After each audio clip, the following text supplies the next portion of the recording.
when you're thinking about your own career, there are kind of moments to take swings and risks. And we Uh, were at a international meeting for Cadillac to do the plan, and they were undergoing, a whole uh, global rebrand of what the Cadillac brand meant. They had moved their headquarters to New York City.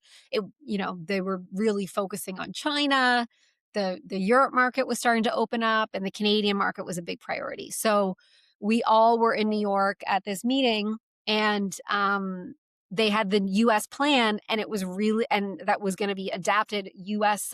work, and it was basically the American flag flying on all uh, this work.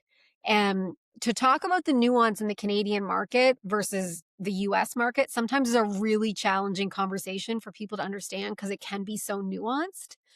And I had to get up in front of this room of, 1,000 people and talk about why this big agency work that was a part of my network work is not going to work in Canada.